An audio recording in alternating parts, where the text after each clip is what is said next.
কলকাতা হাইকোর্টের বিচারপতি অভিজিৎ গঙ্গোপাধ্যায় রাজনীতিতে যোগদানের ইচ্ছা প্রকাশের বিরুদ্ধে তোপ দাগলেন রাজ্যের মন্ত্রী বাবলু সুপ্রিয়। রবিবার শিবপুরে নিজের ফ্ল্যাটে একটি সাংবাদিক সম্মেলনে তিনি বলেন, বিচারপতি গঙ্গোপাধ্যায় নিজের পরিকল্পনা অনুযায়ী এগোচ্ছেন। তিনি প্রচার চাইছেন। আমার রাজনৈতিক বুদ্ধি অনুযায়ী তিনি 2026 সালের নির্বাচনে বিজেপির মুখ্যমন্ত্রীর মুখ হতে চাইছেন। এদিন তিনি আরো বলেন, যদি সত্যি তিনি সমাজ সংস্কার করতে চাইতেন তাহলে যে দলে তিনি যোগদান করতে চান সেই দলের দুর্নীতিগ্রস্তদের সিবিআই এবং ইডি তদন্তের মাধ্যমে তাদের জেলে পাঠাতেন। তা না করে তিনি নিজের টিকিট পাকা করতে চাইছেন।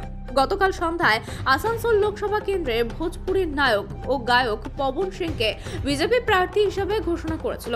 আজ পবন সিং টুইট করে জানান তিনি ওই কেন্দ্রের প্রার্থী হতে চান না। এ ব্যাপারে তীব্র প্রতিক্রিয়া দেন বাবুল সুপ্রিয়। এদিন তিনি বলেন, পবন সিং তার গানে বাঙালি মহিলাদের সম্পর্কে কুরুচিপূর্ণ মন্তব্য করেন। তিনি বাঙালি মহিলাদের ঘৃণা করেন। তাই তার নাম যখন প্রার্থী হিসেবে ঘোষণা করা হয় তখন সমাজের বিভিন্ন স্তর থেকে সমাজ মাধ্যমে প্রতিবাদের ঝড় ওঠে। বিজেপি ভুল বুঝতে পারে। বিজেপির চাপে তিনি টুইট করে প্রার্থী পদ ত্যাগ করেন। তিনি বিহার, উত্তরপ্রদেশ যে কোনো জায়গা থেকে দাঁড়াতে পারেন, কিন্তু বাংলার মহিলারা তাকে ক্ষমা করবেন না। দেখুন, আমি তো আবার বলছি, পাবলিসিটি হাঙ্গরি একজন জাজ নিজেকে আজকে জোকারে পরিণত করলেন, 1 নম্বর। 2 হচ্ছে যে ওনাকে বলুন না যে পার্টি উনি জয়েন করতে চাইছেন সেই পার্টিকে গিয়ে সেই পার্টিতে আপনারা যেটা বলছেন এবং যেটা মোটামুটি অবভিয়াস মনে হচ্ছে, আমি আবার বলছি যে এই 3 দিন ধরে যে ব্যাকল্যাশ হবে তাতে সূর্য সেনের মূর্তির নিচে আপনারা আরেকটা পার্টি দেখতে পারেন, সেটা আমি রুল আউট করছি না।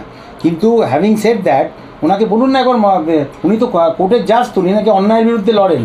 তাহলে মহারাষ্ট্রে বড় বড় পোস্টে যারা বসে আছেন, যাদের বিরুদ্ধে হাজার হাজার কোটি টাকার সমস্ত স্ক্যাম রয়েছে, যারা জেল কেটে বেরিয়েছেন, তারা তো আজকে বড় বড় পদে বসে আছেন। রোজ ভ্যালি, সারদা, নারদা সমস্ত কিছু বলুন না, যাদের সঙ্গে উনি পার্টি জয়েন করা নিয়ে আলোচনা করছেন জাজ হিসেবে, তাদেরকে বলুন না যে ওদের সবাইকে কারোদের পেছনে পড়তে। উনি ওনার যে হাই মরাল গ্রাউন্ডটা তৈরি করার চেষ্টা করছেন রাজনীতিতে নেবে, যে দলে উনি যাবেন সেই দলে কারা কারা চৌর্যবৃত্তি করেছে সেটা ওনাকে বলুন না, সেটা প্রকাশ করতে, সেই লিস্টটা প্রকাশ করে জাজ হিসেবে আগে তাদেরকে গারদের পেছনে ভরে তারপরে রিজাইন করতে পারতেন। উনি তো সমাজ থেকে সমাজ সংস্কারের ভূমিকায় নেমেছেন। তো ঠিক আছে, জাজ হিসেবে তাদেরকে জেলের মধ্যে ভরে তারপরে উনি পলিটিক্যাল পার্টিতে দিতে পারেন, তাহলে বুঝতাম যে উনি একজন হিরো। সেটা তো করলেন না। এখন তো পরিষ্কার বোঝা যাচ্ছে ওনার পলিটিক্যাল বায়াসটা। তো এটা মুখোশটা তো খুলে গেল আজকে, এটাই তো বলুন। দেখুন, খুব ক্লিয়ার ব্যাপার যে কালকে আমিও হাইলাইট করেছিলাম, আরও বহু নন পলিটিক্যাল মানুষও এটা হাইলাইট করেছেন যে আমি আবার বলি যে ব্যক্তি বা আর্টিস্ট পবন সিংয়ের সম্বন্ধে কোনো বক্তব্য নেই আমার, ওনার সঙ্গে কোনো বৈরিতাও নেই আমার। উনি গান উনি বক্স অফিস সাফল্য পান, কোনো অসুবিধে নেই। কিন্তু যে মানুষটার গানগুলি বা তার ভিডিও বা সিনেমার টাইটেলগুলিতে একদম মানে কি বলবো, বাঙালি মহিলাদেরকে একদম তাদের নাম দিয়ে তাদের কুরুচিকর শব্দ ব্যবহার এবং মানে খুব অবজেকশনেবল সমস্ত ভিডিওর নাম, যাতে বাঙালি মহিলাদের কথা বলা আছে, সেরকম একজন প্রার্থীকে, সেরকম একজন মানুষকে পাবলিক রিপ্রেজেন্টেটিভ হিসেবে বাছার আগে বিজেপির ভাবা উচিত ছিল। কিন্তু আমি আশ্চর্যজনক বিজেপি ভাবিনি। তার কারণ একটা মিসোজিনিস্টিক পার্টি, নাম্বার 1, 13% মাত্র ওদের লোকসভাতে মহিলা ক্যান্ডিডেট আছে, মহিলা রিপ্রেজেন্টেশন আছে। আর তাছাড়া ওরা বাংলাকে নিয়ে, বাংলার মূল যে সেন্সিবিলিটিটা বা এসেন্সটা, সেটা ওরা ধরতেই পারেনি, কোনোদিন ধরতে পারেনি, পারবেও না। খালি ভেবেছিল যে বোধহয় ওই নন বেঙ্গলি ভোট আছে, সেটাকে কোনোভাবে ক্যাশ করা যাবে। সেই জন্যে পবন সিং একজন পপুলার সিঙ্গার, উনি যে ধরনেরই গান কারোর তাতে কোনো আপত্তি নেই, উনি গান। কিন্তু যে মানুষটার গানেতে প্রত্যক্ষভাবে এবং একদম নাম দিয়ে বাঙালি মহিলাদেরকে সম্বন্ধে কুরুচিকর শব্দ আছে, তাকে কীভাবে বিজেপি প্রথমত ভোটে নামায়, 1 নম্বর। 2 নম্বর হচ্ছে যে বিজেপি প্রথম লিস্টে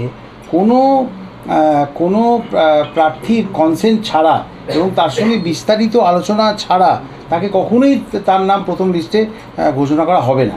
কাজে বিজেপি যেটা পবন সিংকে দিয়ে যে টুইট আপনারা দেখছেন, সেটা পবন সিংকে দিয়ে করানো হয়েছে, প্রেশার দিয়ে করানো হয়েছে, 1 নম্বর। আর আজ সকালেও পবন সিং কিন্তু ইন্টারভিউ দিচ্ছিলেন। আজ সকালেও অমিত মালভিয়া উনি আসানসোলে পবন সিংয়ের ক্যান্ডিডেটটা সম্বন্ধে ভাউচ করেছেন, তাকে সাপোর্ট করেছেন। হঠাৎ এই যে মানে কি বলবো, এই যে একটা হঠাৎ যেটা আপনারা এখান থেকে আমরা যেটা হঠাৎ হিসেবে দেখছি, সেটা অ্যাকচুয়ালি একটা টেকটনিক শেক হয়েছে বিজেপির মধ্যে, রিয়েলাইজেশন হয়েছে, কিন্তু এই রিয়েলাইজেশনটা অনেক লেট।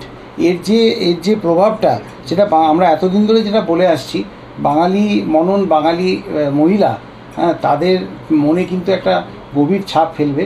যে এবারে যেভাবে ওনাকে ওখানে প্রার্থী হিসেবে ভাবা হয়েছিল, পরিষ্কার ব্যাপার যে বাঙালি মহিলা, বাঙালি সেন্সিবিলিটি সম্বন্ধে বিজেপির শুধু ধারণা নেই তা নয়, ধারণা তৈরি করে সেই ধারণাকে সম্মান জানানোর কোনো প্রচেষ্টাই তারা করেনি।